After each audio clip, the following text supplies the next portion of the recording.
그 집에서 화장대를 새로 사가지고 화장대를 조립하고 있었는데 갑자기 저희 전임쌤한테 전화 나와가지고 받으면서 막 소리 지르면서 엄마 아빠랑 깍깍했던 실기를 열심히 하다가 갑자기 공부한다고 나갔다가 다시 돌아왔는데 그때도 따뜻하게 대해주셔서 정말 감사했고 실기 마지막까지 추진력 있게 이끌어주셔서 정말 감사했습니다.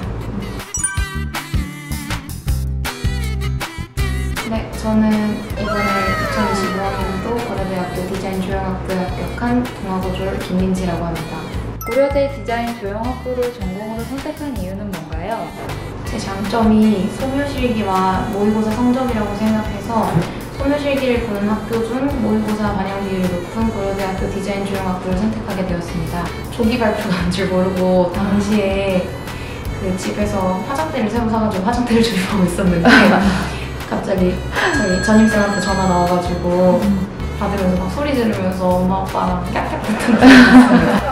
고려대 디자인 조형학부의 정시 지원 전형은 무엇이었으며 반영 비율은 어떻게 되나요? 일반 전형 수능 위주 전형이었고 반영 비율은 실기 30%, 수능 성적 70%입니다. 고려대 디자인 조형학부의 올해 정시 경쟁률은 어떻게 되었을까요? 올해 정시 경쟁률은 6.46대 1이었습니다. 수능 성적은 그럼 어떻게 될까요? 국어와 한국사, 탐구는 1등급이고 영어는 2등급입니다. 평소에 그럼 수능 성적 관리는 따로 어떤 식으로 준비하셨나요? 전 재수를 해서 재수종합반에서 부족한 부분을 보완하고 나머지 공부는 EBS 연계 공부와 사설 모의고사를 풀어보는 식으로 수능을 대비했습니다. 실기 경력은 따로 어떻게 되나요? 2년 정도 되는 것 같습니다. 입시하면서 슬럼프는 없었을까요?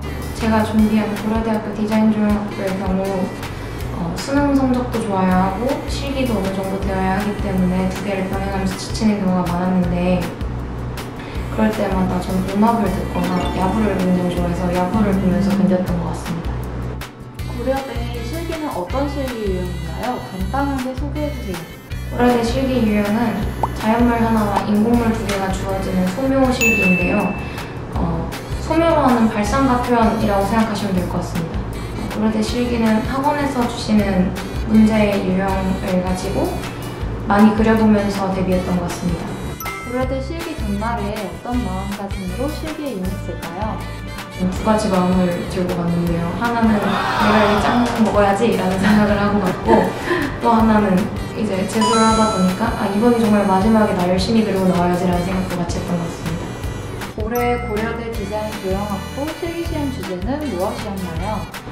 올해 디자인 조형학부 시험 문제는 톱니바퀴와 목장갑 그리고 불이 나왔습니다.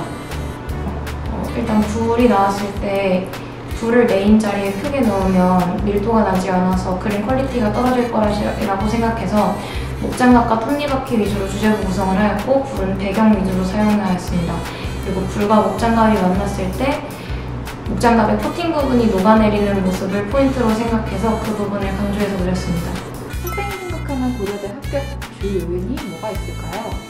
실기와 수능 공부를 적절히 병행한 부분이라고 생각합니다. 너무 실기에만 매몰되면 수능 성적이 떨어지기 쉽기 때문에 수능 성적도 잘 챙겨가면서 실기를 준비했던 부분이 합격에 크게 작용했던 것 같습니다.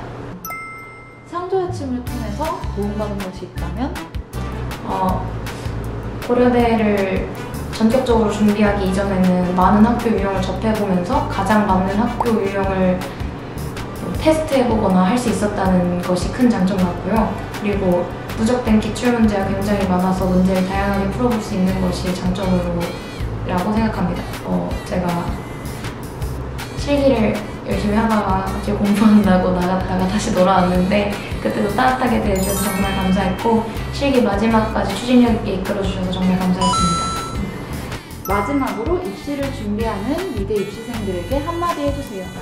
미대 입시라는 게 굉장히 수능도 준비해야 하고 미술도 준비해야 하고 남들은 공부 그거 좀 못해도 되지 않냐고 하지만 사실은 둘 다 열심히 준비해야 되기 때문에 남들보다 어쩌면 더 힘들 수도 있는 길인데 그렇게 너무 힘들다 생각하지 말고 가고 있는 시간은 다시 돌아오지 않으니까 시간 허비하지 않으면서 알차게 입시했으면 좋겠습니다.